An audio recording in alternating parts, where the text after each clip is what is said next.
Good afternoon everyone. आज आप लोग का एनवायरमेंटल स्टडीज़ का पहला क्लास है ना, तो आप लोग सब हिंदी शिफ्ट ऑनर्स का ही स्टूडेंट्स हैं। ये क्लास हिंदी शिफ्ट ऑनर्स का ही है। तो पहले एक चीज़ याद रखिएगा कि आप लोगों का जो ENVS क्लास है वो हर हफ्ता संडे को ही होगा, ठीक है। Your class will be conducted every Sunday, इसी टाइम में होगा, लगभग 1 बजे या फिर 2 बजे। और क्लास शुरू करने से पहले हम लोग पहले सब्जेक्ट को लेके कुछ डिस्कशंस कर लेंगे, क्वेश्चन पेपर का पैटर्न को लेके कुछ डिस्कशन करेंगे, उसका बाद सब्जेक्ट में आएंगे। तो पहले जो चीज़ याद रखना है कि ये जो सब्जेक्ट है आपका ENVS या फिर एनवायरमेंटल स्टडीज़, जो आपका एक CBCS पैटर्न के अनुसार, जिसको हम लोग AECC बोलते हैं। AECC means ability enhancement compulsory course. AECC का मतलब एबिलिटी एनहांसमेंट कंपलसरी कोर्स। तो अब एक कॉमन क्वेश्चन जो मन में आता है कि एनवायरमेंटल स्टडीज़ पढ़ने का ज़रूरत है कि नहीं, अगर नहीं पढ़ेंगे तो क्या होगा, एग्ज़ाम नहीं लिखेंगे तो क्या होगा। तो ये एक बात याद रखना है कि अगर आप एग्ज़ाम नहीं लिखेंगे या फिर एग्ज़ाम में फ़ेल हो जाएंगे तो मतलब आपका ग्रेजुएशन नहीं होगा। आपका ग्रेजुएशन ENVS एग्ज़ाम को क्लियर नहीं करके आपका ग्रेजुएशन ख़त्म नहीं होगा। ये बात आप अपना मन में बैठा लीजिए। दूसरा बात यह है कि आपका जो सब्जेक्ट है ENVS या फिर एनवायरमेंटल स्टडीज़, उसमें सिर्फ पासिंग इम्पॉर्टेंट नहीं है। ऐसा नहीं है कि सिर्फ पास करने से ही काम हो जाएगा, लेकिन आपको ये भी कोशिश करना है कि जितने ज़्यादा से ज़्यादा नंबर उसमें आप ला सकें। क्यों?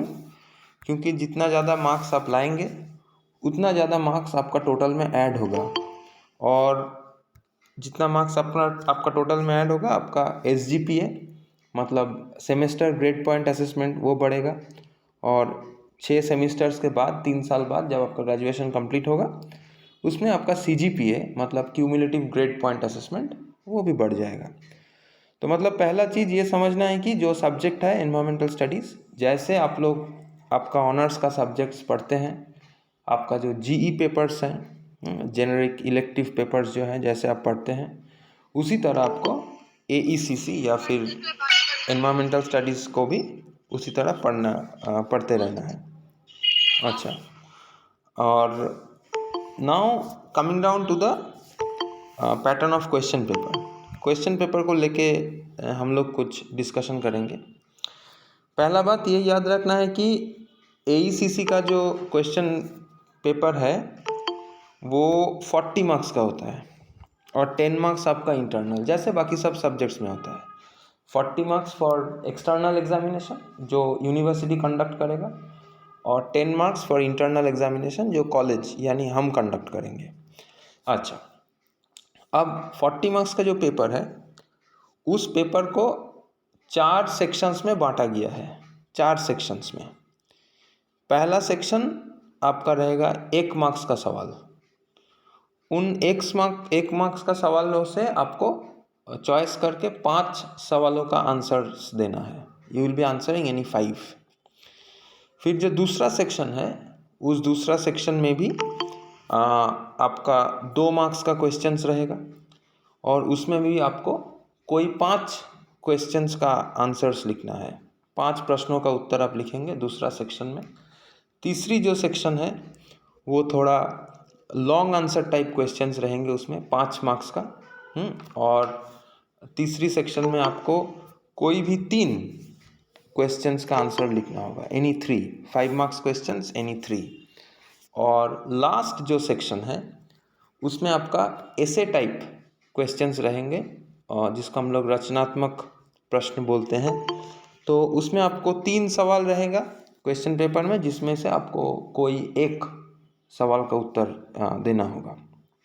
तो मतलब सेक्शन 1 से 5 सवाल 1 मार्क्स का, सेकंड सेक्शन से 5 सवाल 2 मार्क्स का, तीसरी सेक्शन में 3 सवाल 5 मार्क्स का, और लास्ट सेक्शन में, चौथा सेक्शन में एक सवाल 10 मार्क्स का। तो अगर आप जोड़ेंगे 5 + 10 15 + 15 30 + 10 40, ये हो गया आपका 40 मार्क्स का ब्रेकअप। और एक बात याद रखना है कि सिंस आप लोग हिंदी शिफ्ट का स्टूडेंट्स हैं, क्वेश्चन आपका इंग्लिश में और बंगाली में होगा, क्वेश्चंस आपका हिंदी में नहीं आएगा। एनवायरमेंटल स्टडीज़ का जो क्वेश्चंस है वो इंग्लिश में और बंगाली में होगा, वो हिंदी में नहीं होगा, ये आपको याद रखना है। लेकिन हाँ, आप आंसर्स हिंदी में दे सकते हैं, आप आंसर्स हिंदी में लिख सकते हैं, लेकिन क्वेश्चंस हिंदी में यूनिवर्सिटी नहीं बनाएगा। अच्छा, सिलेबस तो हम आपका ग्रुप में शेयर कर चुके हैं। तो सिलेबस आप ग्रुप से ले लीजिएगा। अब हम लोग पहला चैप्टर शुरू करते हैं। सर फिर से सेंड कर दीजिए, हम आज ही ग्रुप में ज्वाइन हुए हैं। हाँ सर फिर से सेंड कर दीजिए ना, हम आज ही ग्रुप में ज्वाइन हुए हैं, हमको नहीं मिला। क्या नहीं मिला?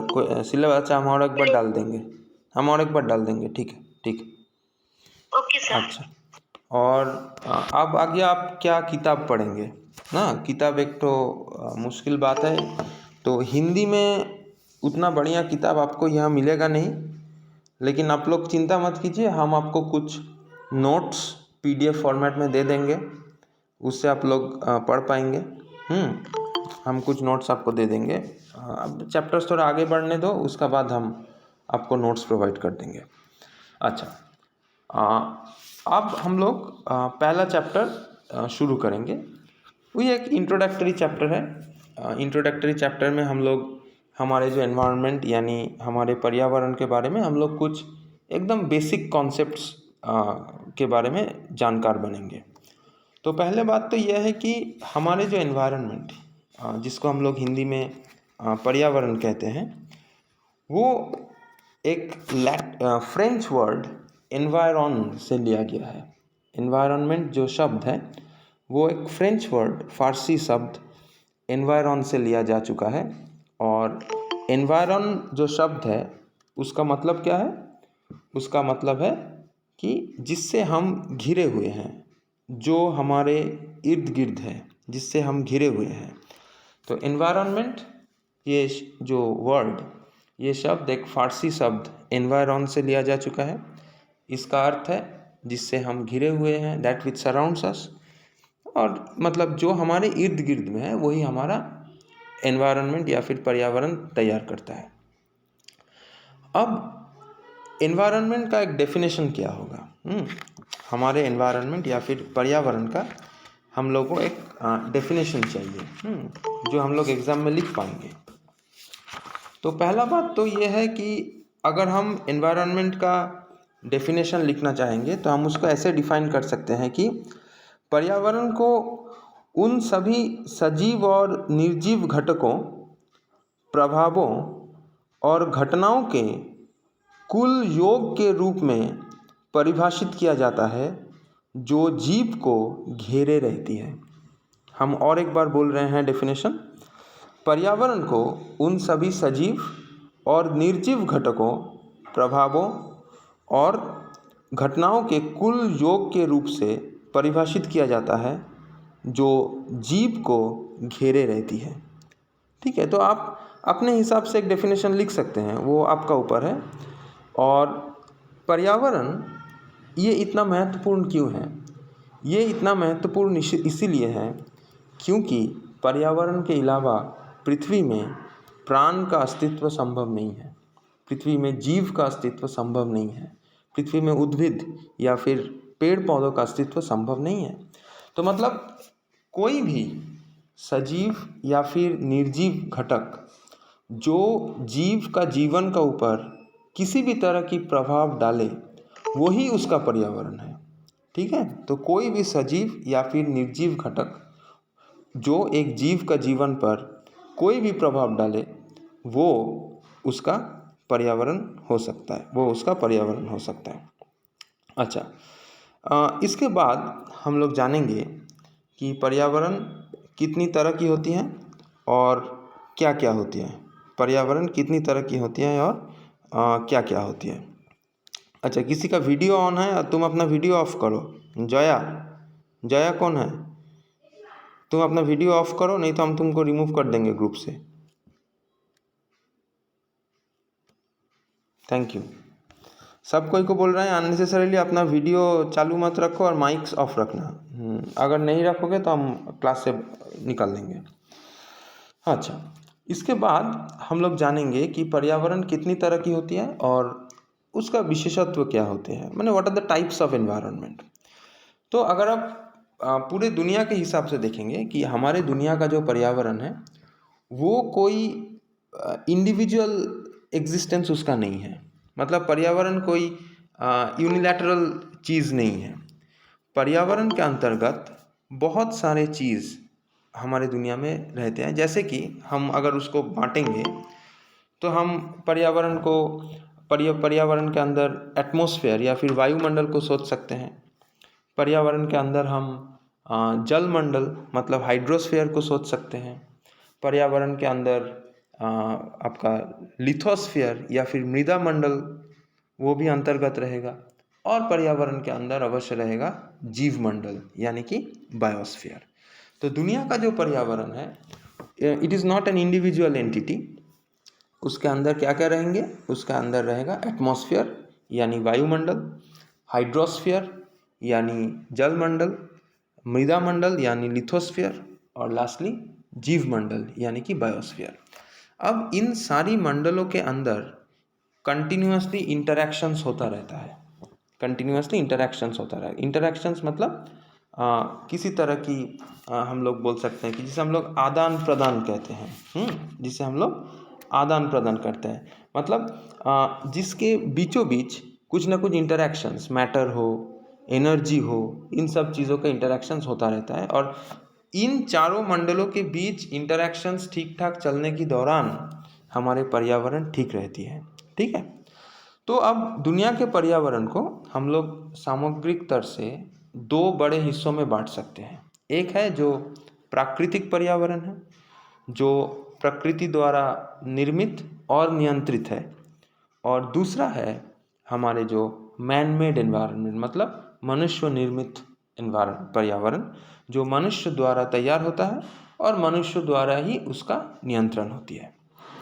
अगर हम लोग प्राकृतिक पर्यावरण के बारे में सोचेंगे, जैसे कि एक वन भूमि, अगर आप समुंदर के बारे में सोचेंगे, अगर आप डेजर्ट्स के बारे में सोचेंगे, हाँ, अगर आप लोग बड़े बड़े पहाड़ों के बारे में सोचेंगे, ये सब जो पर्यावरण है। सर ये लाइन फिर से एक बार बताइए ना।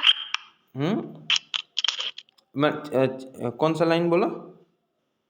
सर अभी जो बताए मतलब पर्यावरण दो होते हैं वो लाइन फिर से बताइए ना। अच्छा ठीक है, अच्छा ठीक है ठीक है।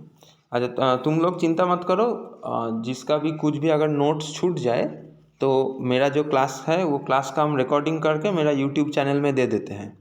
और उस चैनल का मतलब वीडियो का लिंक भी हम तुम्हारा ग्रुप में भेज देंगे। तो अगर कोई भी तुम्हारा नोट्स छूट जाता है, तुम फिर से उस वीडियो को ध्यान से सुन लेना, सुन के अपना नोट्स तुम फिर से तैयार कर सकोगे। तो अगर कुछ छूट भी जाता है तो उतना चिंता का कुछ नहीं है, हम पूरा क्लास रिकॉर्डिंग करके ग्रुप में कुछ देर बाद ही दे देंगे। हाँ, डोंट वरी। ठीक है, ओके। तो हम जो बोल रहे थे कि हमारे दुनिया का जो पर्यावरण है उसको हम लोग दो बड़े हिस्सों में बांट सकते हैं। एक है प्राकृतिक पर्यावरण जो प्रकृति द्वारा निर्मित और नियंत्रित है, जिसमें मनुष्यों को कुछ डालने का ज़रूरत नहीं होती है। जैसे ही सोचिए, हम लोग जंगल में कभी शेर को खाना खिलाने नहीं जाते हैं। हम लोग नदियों में या फिर समुंदरों में मछलियों को खाना खिलाने नहीं जाते हैं, क्योंकि वहाँ खाने का बंदोबस्त ये जीव खुद कर सकते हैं, उसमें मनुष्यों का इंटरफेरेंस का ज़रूरत नहीं है।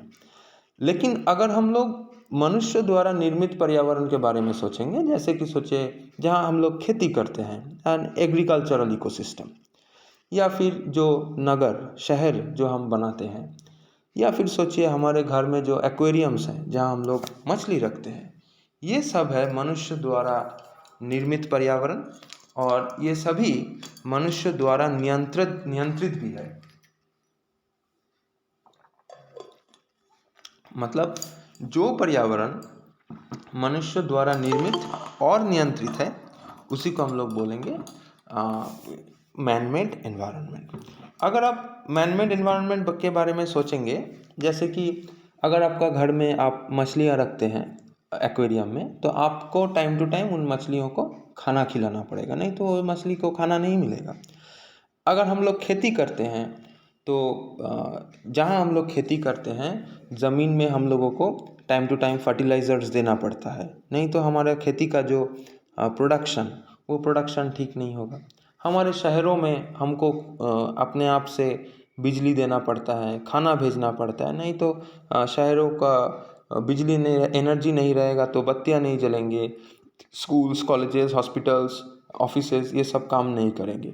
तो कोई भी नेचुरल एनवायरनमेंट का से मैन मेड एनवायरनमेंट का यही डिफरेंस है कि नेचुरल या फिर प्राकृतिक पर्यावरण वो खुद ब खुद चलने के लिए सक्षम है, लेकिन मनुष्य द्वारा निर्मित जो पर्यावरण है वो अपने आप चलने में सक्षम नहीं है। अब ये जो प्राकृतिक पर्यावरण है इसको हम लोग और दो भागों में बांट सकते हैं। एक है जिसको हम लोग बोलेंगे कि भौतिक पर्यावरण या फिर फिजिकल एनवायरनमेंट। भौतिक पर्यावरण या फिर फिजिकल एनवायरनमेंट। तो भौतिक पर्यावरण या फिर फिजिकल एनवायरनमेंट में क्या रहेगा? भौतिक पर्यावरण में सारे जो अजैविक घटकों हैं, ये जो अजैविक घटक जो प्राण पर काफ़ी इफ़ेक्ट्स, काफ़ी विस्तार डालते हैं, उसी को हम लोग अजैविक आपका भौतिक पर्यावरण का अंतर्गत रखेंगे। जैसे कि सूर्य की प्रकाश, वर्षण, आर्द्रता, जल, तापमान, वायुमंडलीय गैस या फिर मृत्तिका मतलब मृदा के अंदर जो मिनरल्स हैं, खनिज पदार्थ हैं, ये सभी जो अजैविक घटक हैं जो प्राण का ऊपर काफ़ी प्रभाव विस्तार करते हैं, उसी को हम लोग फिजिकल एनवायरनमेंट या फिर भौतिक पर्यावरण के अंतर्गत रखेंगे। और दूसरी तरफ है आपका जैविक पर्यावरण, और जिसको हम लोग इंग्लिश में बायोटिक एनवायरनमेंट कहते हैं। जैविक पर्यावरण या फिर बायोटिक एनवायरनमेंट। जैविक पर्यावरण का अर्थात दुनिया में जितनी भी जीव हैं, वो पेड़ पौधे हो सकते हैं, वो बड़े जानवर हो सकते हैं, छोटे जानवर हो सकते हैं, या फिर अणुजीव हो सकते हैं। अणुजीव मतलब माइक्रो ऑर्गेनिजम्स, जिसको देखने के लिए हम लोगों को आपका माइक्रोस्कोप या फिर अणुवीक्षण यंत्र की ज़रूरत पड़ती है। तो दुनिया में जो भी लिविंग ऑर्गेनिजम्स हैं, जिसके अंदर भी प्राण है, जो भी जीव हैं, उद्भिद हो, प्राणी हो, कुछ भी, वो निर्मित करता है जैविक पर्यावरण। तो मतलब दुनिया का जो पर्यावरण है उसको हम लोग दो बड़े हिस्सों में बांटे थे। एक था आपका प्राकृतिक पर्यावरण और दूसरा था आपका मनुष्य निर्मित पर्यावरण। प्राकृतिक पर्यावरण को हम लोग दो हिस्सों में बांटे हैं। एक है आपका भौतिक पर्यावरण, फिजिकल एनवायरनमेंट, और दूसरा है आपका जैविक पर्यावरण मतलब बायोटिक एनवायरनमेंट। इसके बाद मनुष्य द्वारा पर्यावरण के बारे में एक और चीज़ हम लोगों को याद रखना है। वो क्या है? वो है सोशल एनवायरनमेंट। सोशल एनवायरनमेंट या फिर जिसको हम लोग हिंदी में बोलते हैं सामाजिक पर्यावरण। सामाजिक पर्यावरण। अब ये जो सोशल एनवायरनमेंट या फिर सामाजिक पर्यावरण है, ये भी मनुष्य द्वारा निर्मित है। और इसके अंतर्गत क्या क्या रहेगा?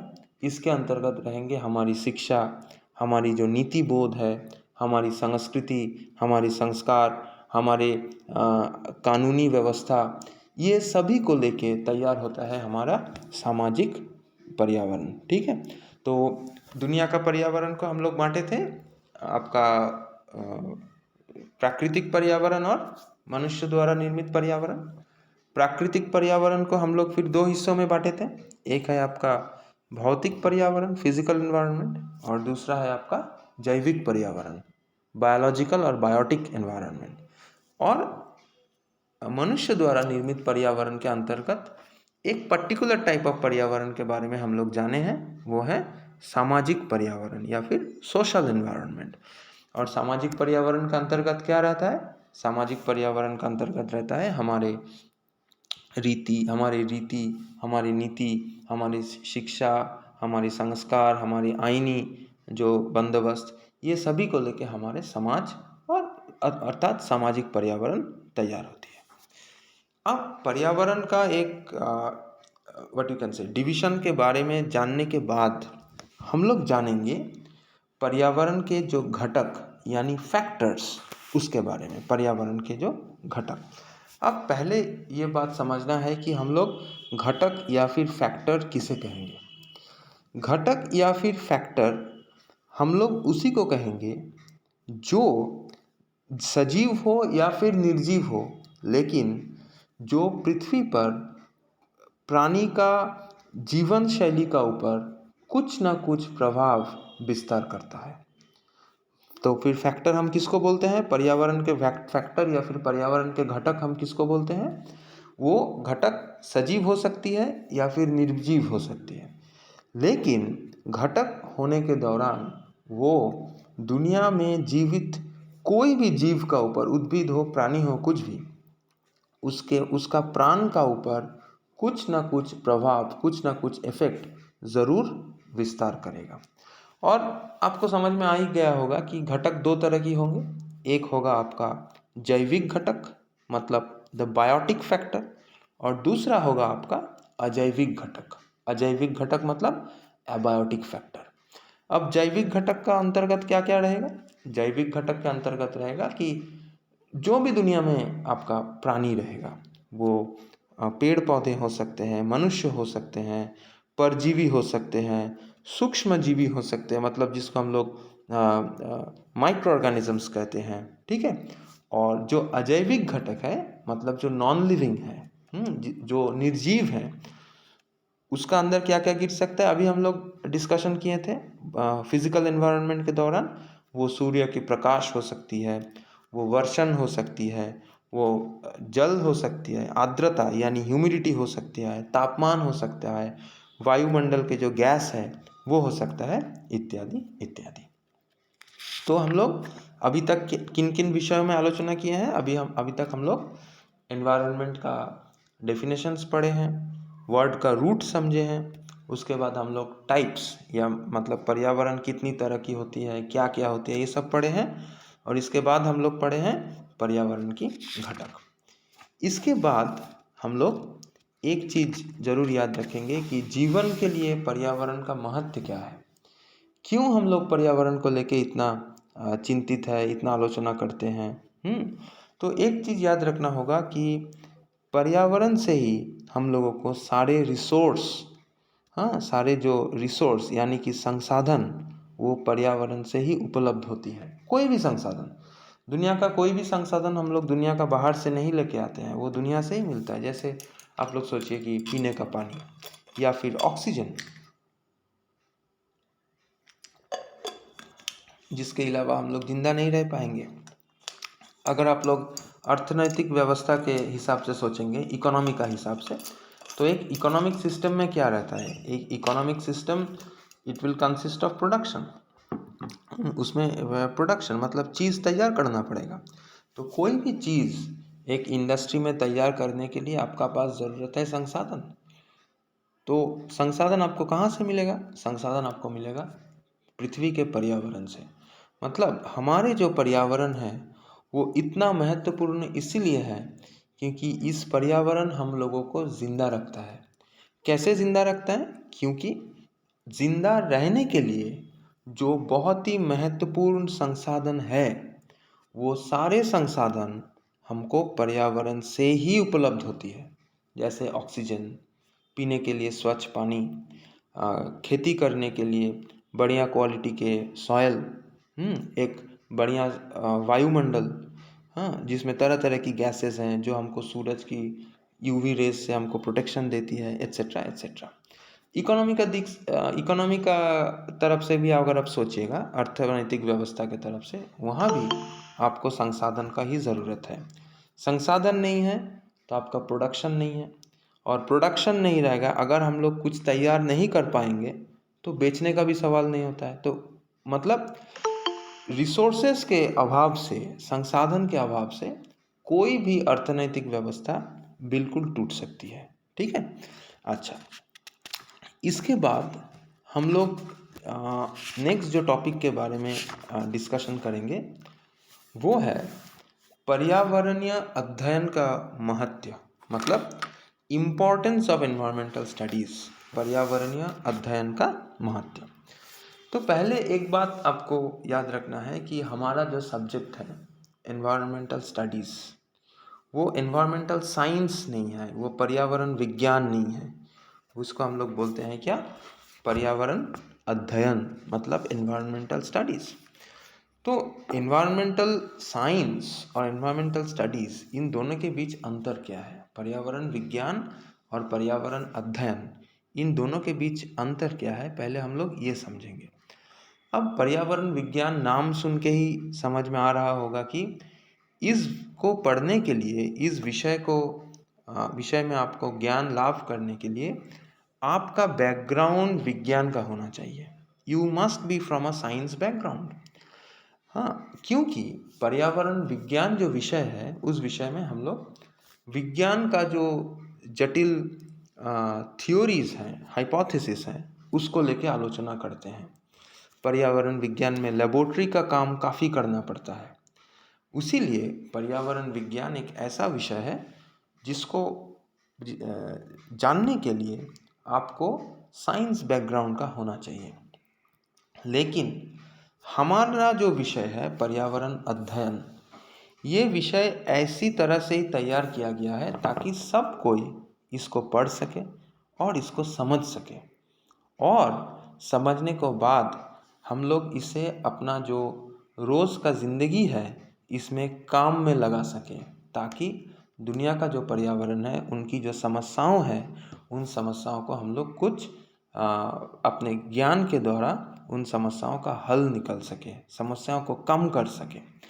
तो मतलब पर्यावरणीय अध्ययन के द्वारा हम लोग पहले जो जान पाते हैं कि हमारे दुनिया का जो पर्यावरण है उसके बारे में जो बेसिक नॉलेज है, पर्यावरण क्या है, किन किन विषयों से निर्मित है, पर्यावरण इतना महत्वपूर्ण क्यों है, क्या क्या संसाधन पर्यावरण से हमारे पास उपलब्ध होती हैं, इन सब के बारे में हमको ज्ञान मिलता है। दूसरी बात, पर्यावरण अध्ययन को का पाठ करने से हम लोग जान पाते हैं कि हमारे जो वास्तुतंत्र हैं, इकोसिस्टम्स, दुनिया में तरह तरह की इकोसिस्टम्स हैं, उन वास्तुतंत्रों के बारे में हम लोग जान सकते हैं। हाँ, वास्तुतंत्र का जो आपका जो बैलेंस है, वो बैलेंस कैसे मेंटेन होता है, कैसे वो बैलेंस टूट सकता है, क्या क्या हो करके वास्तुतंत्र विनष्ट हो सकते हैं। जैसे एक जंगल कैसे विनष्ट हो सकता है, हमारे जो साफ नदियाँ हैं वो कैसे विनष्ट हो सकते हैं, इसके बारे में ज्ञान हमारे पास उपलब्ध हो सकती है। तीसरा, पर्यावरण अध्ययन के दौरान हम लोग जान पाते हैं कि दुनिया में क्या क्या बड़े बड़े पर्यावरण का समस्या है जो जिसका प्रभाव पूरी दुनिया में होती है, सिर्फ एक छोटा इलाका में नहीं। मतलब it is not a local problem, rather it is a global problem. जैसे ग्लोबल वार्मिंग, जिसको हम लोग हिंदी में बोल सकते हैं भूमंडलीय तापन, या फिर क्लाइमेट चेंज, जिसको हम लोग बोलते हैं जलवायु का परिवर्तन, या फिर ओजोन डिप्लीशन, मतलब ओजोन परत की क्षीणता, या फिर लॉस ऑफ बायोडाइवर्सिटी, मतलब जो जैव विविधता की हानि, या फिर अम्ल वर्षा, मतलब एसिड रेन, या फिर समुद्री प्रदूषण, इन सभी के बारे में हमको नॉलेज मिलता है। और एक बात तो समझ में आ ही रहा होगा कि इन सब बड़े बड़े ग्लोबल प्रॉब्लम्स का सल्यूशन के लिए, समाधान के लिए ग्लोबल कोऑपरेशन का ज़रूरत पड़ता है। मतलब हम लोग हमारे एरिया में 4 पेड़ लगा के ग्लोबल वार्मिंग को स्टॉप नहीं कर पाएंगे। तो मतलब यही बोलना चाहते हैं कि इन सब जो बड़े बड़े जो अंतर्राष्ट्रीय मुद्दे हैं पर्यावरण को लेके, उनके बारे में हम लोग जानकार बन सकते हैं। इसके बाद जो विषय में पर्यावरण हमको जानकार बनाती हैं वो है आधुनिकीकरण और विकास के दौरान हमारे ज़िंदगी में क्या क्या पर्यावरणीय समस्या उद्भव हो रही है। जैसे सोचो कि आधुनिक जीवन में हम लोग देख रहे हैं कि इंडस्ट्रियलाइजेशन, काफ़ी नए नए कारखानाओं निर्मित हो रही हैं, इंडस्ट्रीज़ तैयार हो रहे हैं, और उससे काफ़ी प्रदूषण हो रहा है। हाँ, उसमें उससे नए नए प्रोडक्ट्स तैयार होते हैं जिसको हम लोग यूज़ करते हैं। इसके अलावा हम लोग देखेंगे कि उसमें एक कारखाना में, इंडस्ट्री में बहुत सारे लोग काम करते हैं। लेकिन ये जो इंडस्ट्रियल प्रोडक्शन व्यवस्था है, उत्पादन व्यवस्था, इससे काफ़ी प्रदूषण होती है। वो वायु प्रदूषण हो सकता है, वो जल प्रदूषण हो सकता है, वो शब्द प्रदूषण हो सकता है, एट्सेट्रा, ध्वनि प्रदूषण हो सकता है, एट्सेट्रा एट्सेट्रा। इसका अलावा अगर हम लोग सोचेंगे कि शहरीकरण, शहर बढ़ता जा रहा है, आबादी बढ़ती जा रही है, इसके साथ हमारे देश में पर्टिकुलरली थर्ड वर्ल्ड कंट्रीज़ में शहरों में रहने की जगह उतनी नहीं है, लोग छोटे छोटे घरों में रह रहे हैं और फिर बस्तियाँ, स्लम एरियाज़ तैयार होते जा रहे हैं, उससे उसमें काफ़ी लोग रह रहे हैं, जिससे काफ़ी डिजीज़ स्प्रेड होते हैं, वहाँ से नया नया रोग का विस्तार होता है। तो ये सब समस्याओं के बारे में हम लोग जान पाते हैं। इसका अलावा हम लोग जान पाते हैं कि हमारे जो आधुनिक परिवहन जो प्रणाली है, द मॉडर्न ट्रांसपोर्टेशन सिस्टम, जो पूरी तरीके से आपका तेल का ऊपर डिपेंडेंट है, पेट्रोल का ऊपर। तो जब भी हम लोग परिवहन करते हैं, बस, ट्रक, एरोप्लेन, स्कूटर, बाइक, कुछ भी, तो हम लोग इस पेट्रोल को जलाते हैं और पेट्रोल दिन ब दिन महंगाई होता जाएगा। अगर हम लोग ऐसा सोच रहे हैं कि पेट्रोल सस्ता हो जाएगा फ्यूचर में, अभी दाम बढ़ रहा है, ठीक है, फ्यूचर में घट जाएगा दाम पेट्रोल का नहीं घटेगा, क्योंकि it is a finite resource. Petrol एक फाइनाइट संसाधन है जो कुछ ही सालों में ख़त्म हो जाएगा। तो इसको लेके जो समस्याओं हैं, जो जब भी हम लोग पेट्रोल का दहन करते हैं उससे जो वायु प्रदूषण होती है, तो इसके बारे में हम लोग जान पाते हैं। इसके अलावा पर्यावरण अध्ययन के पाठ से हम लोग जान पाते हैं कि जनसंख्या में जो विस्फोटक वृद्धि है, उससे कौन कौन समस्या तैयार होती है। जैसे स्वच्छ पानी का अभाव, आपका रहने की जगह का अभाव, खाद्य का अभाव, खाने का अभाव, फूड इनसिक्योरिटी, काम करने की जगह की अभाव, जॉब इनसिक्योरिटी, इन सारी समस्याओं हम लोग देखेंगे कि जनसंख्या के विस्फोट में होते हैं। और इंडिया में तो जनसंख्या अभी काफ़ी बढ़ चुकी है, मतलब लगभग 140 करोड़ का नज़दीक हम लोग पहुंच चुके हैं। और ये याद रखना है कि इंडिया में हमारा जो लैंड एरिया है, वो दुनिया का सिर्फ 2.4% है। तो हमारे लैंड एरिया दुनिया का कितना परसेंट है? सिर्फ 2.4%। लेकिन इस 2.4% लैंड एरिया में दुनिया का लगभग 16% पीपल रहते हैं, 16% जनसंख्या यहाँ वास करती है हिंदुस्तान में। इसके बाद हम लोग जान पाएंगे कि पर्यावरण के अध्ययन से सिर्फ समस्याओं के बारे में हम लोग जानते हैं, ऐसा नहीं है। क्या क्या विकल्प समाधान है वो भी पर्यावरण के अध्ययन से हम लोग जान पाते हैं। जैसे कारखाना से दूषण होती है, तो दूषण को रोकने के लिए, प्रदूषण को रोकने के लिए क्या क्या मशीन्स हम लोग लगा पाएंगे, वो भी जान पाएंगे। जैसे कि हमारे जो आज का जो ट्रांसपोर्टेशन सेक्टर है, जो आपका आधुनिक जो परिवहन प्रणाली, उससे जो समस्या पैदा होती है, तो उस समस्या का हल निकालने के लिए हमको दरकार है कि हम लोग विकल्प शक्ति, ऑल्टरनेटिव एनर्जी पर निवेश करें। विकल्प शक्ति, ऑल्टरनेटिव एनर्जी, जैसे सौर्य ऊर्जा, वायु ऊर्जा, भूतापीय ऊर्जा, अगर हम लोग इन सब सेक्टर्स में निवेश करेंगे तो ये सेक्टर्स डेवलप होंगे और इसके साथ प्रदूषण भी आहिस्ता आहिस्ता घटता रहेगा। तो पर्यावरण की शिक्षा हमें सिर्फ समस्याओं के बारे में जानकार नहीं बनाती है, ये हमको समस्याओं का जो समाधान है उनके बारे में भी जानकार करती है। और लास्टली पर्यावरण अध्ययन का महत्व यही है कि विकास और आपका जो पर्यावरण, इन दोनों के बीच एक बैलेंस होना चाहिए। मतलब जिसको हम लोग बोलते हैं विवेकपूर्ण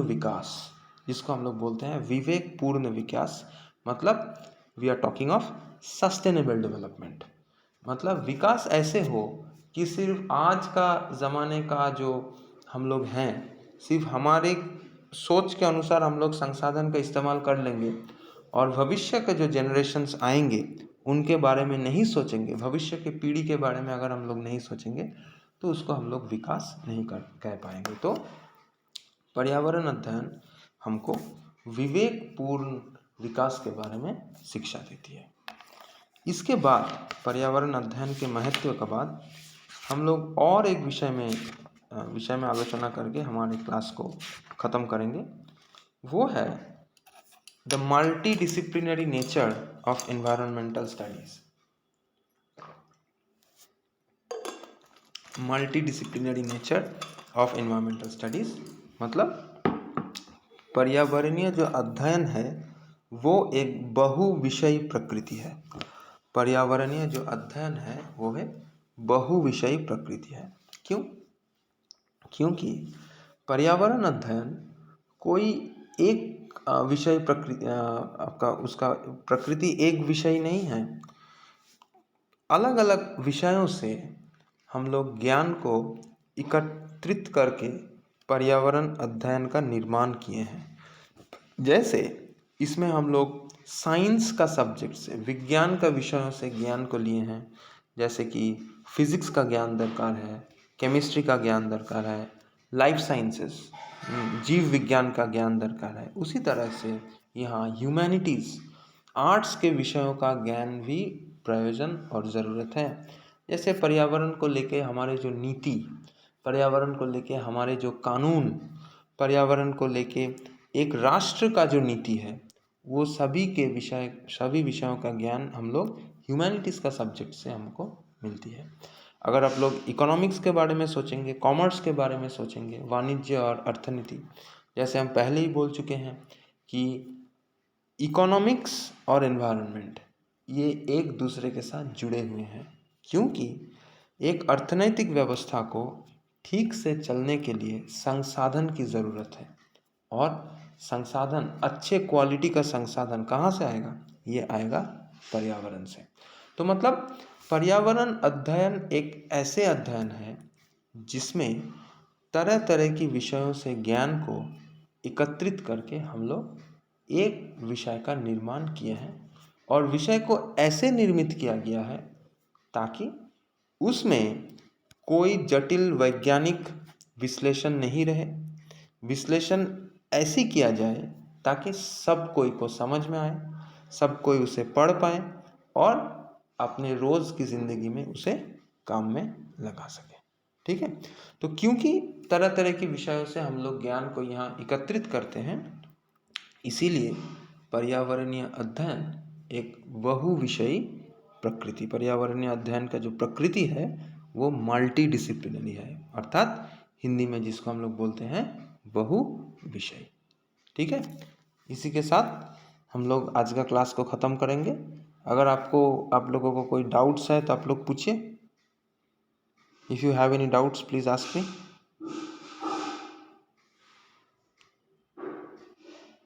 अच्छा, ठीक है। फिर इस आज का क्लास का जो नुकसान, आधुनिकीकरण और पर्यावरण अध्ययन। अच्छा, तुम्हारा जो नोट्स मिस हो गया है उसके लिए चिंता मत करो। जैसे हम पहले बोले हैं कि आज का क्लास का जो रिकॉर्डिंग है हम अभी उसको मेरा यूट्यूब चैनल में डाल देंगे और हम वीडियो का लिंक भी तुम्हारा ग्रुप में प्रोवाइड कर देंगे। तुम उसको बार बार सुन के नोट कर सकते हो। ठीक है? और हिंदी में बुक्स तो उतना बढ़िया नहीं है, लेकिन चिंता मत करो, हम तुम लोगों को PDF फाइल्स नोट्स दे देंगे। अभी तो शुरुआत हुआ है, अभी चिंता का कोई बात नहीं है। ठीक है? अच्छा, थैंक यू सर। ठीक है। फिर अगला संडे फिर मुलाकात है। ठीक है, okay, bye. Thank you sir. Bye. Thank you sir. Thank you sir. Bye.